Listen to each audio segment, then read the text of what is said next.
तो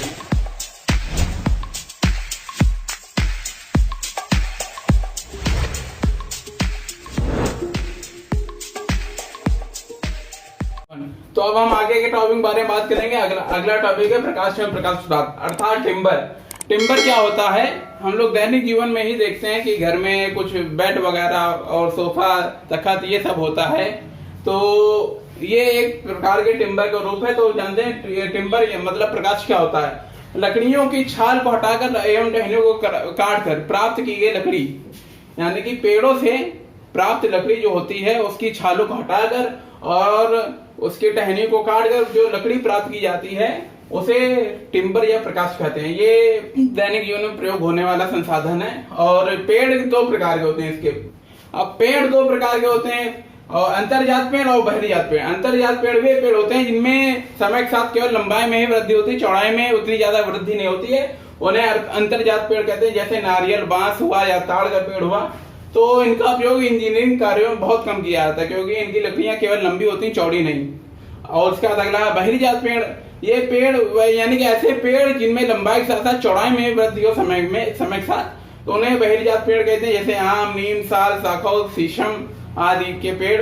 तो इनका उपयोग कार्यों में बहुत इंजीनियरिंग कार्यों में बहुत किया जाता है। इनका सामर्थ्य बहुत अधिक होता है इनकी तुलना में, और ये इनकी आयु भी बहुत ज्यादा होती है।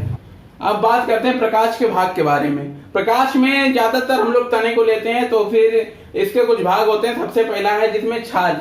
छाल क्या होता है? जो प्रकाश होता है पेड़ की लकड़ी होती है, इसकी सबसे बाहरी परत को हम लोग छाल कहते हैं। उसके बाद अगला है कैम्बियम परत। छाल के अंदर भी एक परत होती है, उसको कैम्बियम परत कहते हैं। ये प्रकाश तनिक संरचना लगभग इस प्रकार से होती है, हम लोग ने पहले पढ़ा भी होगा। इस प्रकार से होती है, ऐसा ये गोले होते हैं और ऐसे लाइनें वगैरह होती हैं, इस प्रकार की संरचना होती है। इसके बाद है रसकाष्ठ।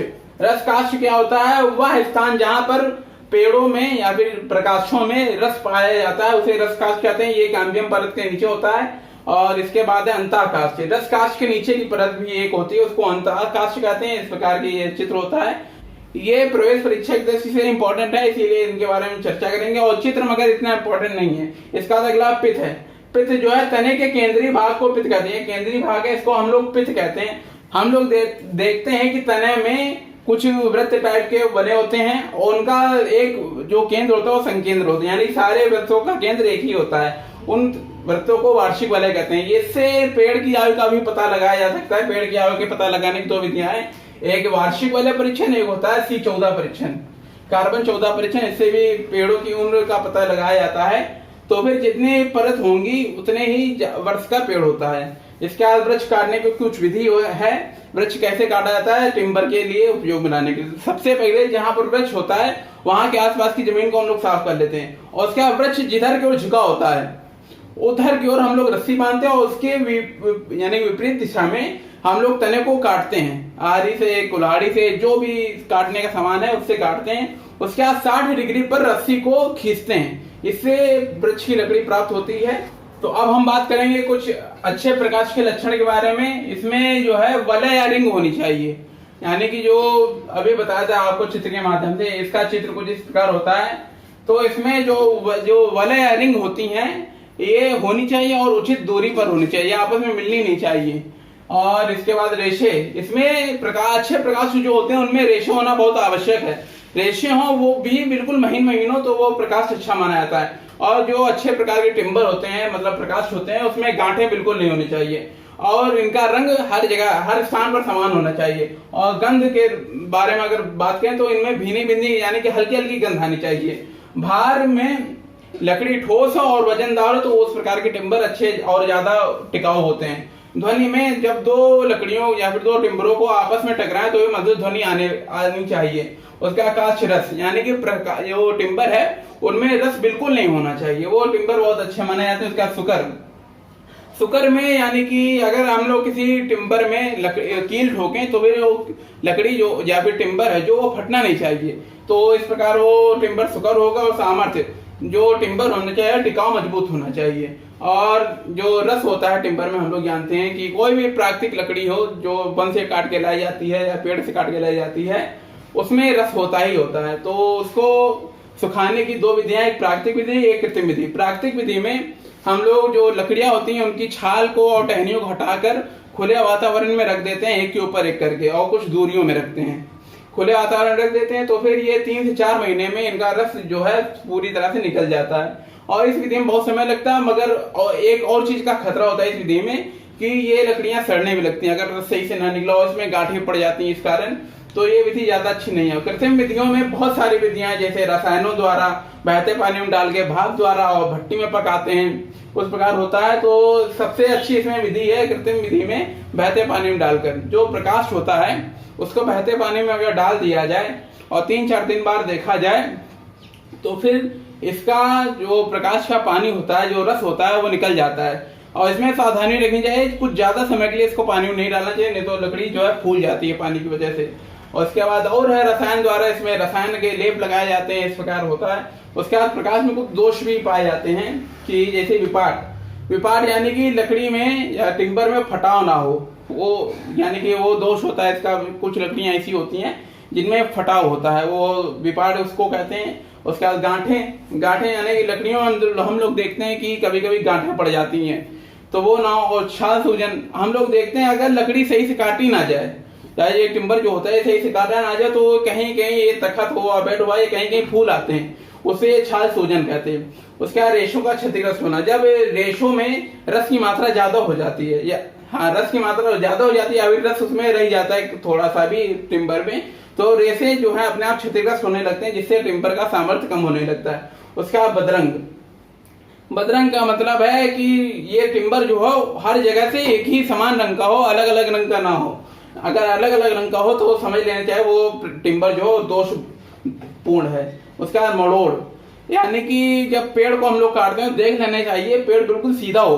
अगर पेड़ कहीं से झुका हुआ हो तो फिर उसका सामर्थ्य भी बहुत कम होता है और ज्यादा दिनों तक वो टिम्बर जो है चल भी नहीं पाता। इसका फॉक्सीनेस क्या होता है कि पेड़ में जब रस की मात्रा कुछ ज्यादा हो जाती है, या फिर ये कृत्रिम विधि में जो पानी में डाल के सुखाया जाता है रस को, जब ये कुछ ज्यादा समय के लिए कर लिया जाता है तो फिर वो रस जो होता है वो सूख तो जाता है, मगर ये जो लकड़ी होती है वो पीली पड़ जाती है। इस दोष को फॉक्सीनेस दोष कहते हैं। इससे भी इसका सामर्थ्य और टिकाऊपन थोड़ा कम हो जाता है। उसके बाद ड्रक्सिनेस में क्या होता है, हम लोग देखते हैं कि लकड़ियों में कभी कभी फफूंद पड़ जाती है या फिर लकड़ियां पीले रंग में झड़ने लगती हैं, उसे ड्रक्सिनेस कहते हैं। ये सफेद रंग में भी झड़ने लगती हैं कभी कभी।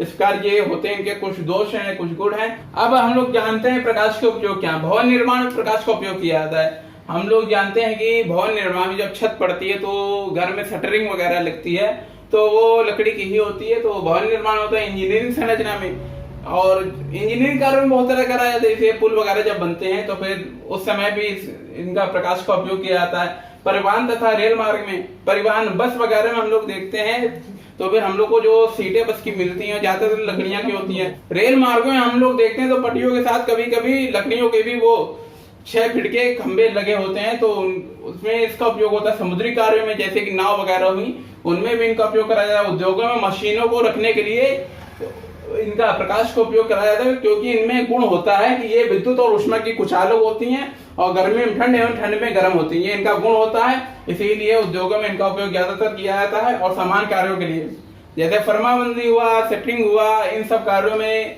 इनका उपयोग करा जाता है। अस्थायी निर्माण के लिए, अस्थायी निर्माण जैसे कि बेड हुआ, सोफा हुआ और घर के जितने भी फर्नीचर आदि के हुए उनमें इनका उपयोग करा जाता है। इसके आप प्रकाश के परिरक्षण, यानी कि प्रकाश को हम लोग ठीक किस प्रकार रखते हैं, उसके लिए हम लोग प्रकाश में पेंट कर सकते हैं, कोल तार लगा सकते हैं। कोल तार में बहुत तरह के तत्व होते हैं, भले ये देखने में थोड़ा खराब लगे, काले रंग का होता है इसीलिए देखने में खराब लगता है, थोड़ी सी गंध भी आती है, मगर ये प्रकाश के लिए बहुत ही अच्छा परिरक्षक होता है। और झुलसा देना, हम लोग देखते हैं कि कहीं कहीं हमें लकड़ियों को गाड़ना पड़ता है, तो गाड़ने के लिए हम लोग लकड़ी के जिस भाग को गाड़ना उस भाग को जला देते हैं और फिर गाड़ते हैं, जिससे लकड़ी जो है वो पानी के संपर्क में आने पर भी वो लकड़ी पानी को नहीं सोखती है, इसीलिए झुलसा देना चाहिए लकड़ी को। और उसका गर्म ठंडी विधि, लकड़ी को जो प्रकाश होता है उसको 100 डिग्री सेल्सियस के ताप में पानी में डालते हैं, उसके बाद उसको ठंडा कर देते हैं, जिससे उसका सामर्थ्य और आगे बढ़ जाती है। इस प्रकार इनका परीक्षण कराया जाता है। इसके बाद प्लाईवुड किसे कहते हैं, प्लाई सबसे पहले जानते क्या कहते हैं। प्लाई होती है प्रकाश के बहुत ही पतले भाग को, बहुत ही पतले एवं चौड़े तथा लंबे भाग को प्लाई कहते हैं। और प्लाईवुड, कटी प्लाई या विनेयर को एक के ऊपर एक गोंद की परत साथ जोड़ने पे जो संरचना प्राप्त होती है उसे प्लाईवुड कहते हैं। इसका उपयोग बेड में किया जाता है और तखत वगैरह में भी किया जाता है। उसके बाद प्रकाश की चिराई, आरा मशीन से किसी लकड़ी के लट्ठे की चिराई करना या फिर लकड़ी के लट्ठे को काटना प्रकाश की चिराई कहलाता है। उसके बाद अगला है प्रकाश का संशोषण। तो टिम्बर से जो टिम्बर में उपस्थित रस होता है उसको हटाना, उस घटना को प्रकाश का संशोषण कहते हैं।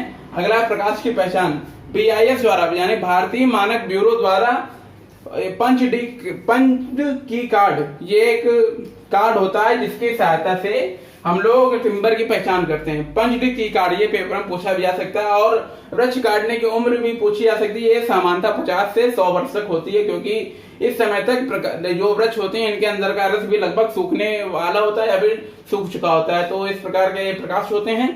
तो अब कुछ पेड़ों के बारे में, उनके कुछ भार और सामर्थ्य के बारे में जानते हैं। ये पेपर में पूछा जा सकता है। तो पहला है टीक या सागवान।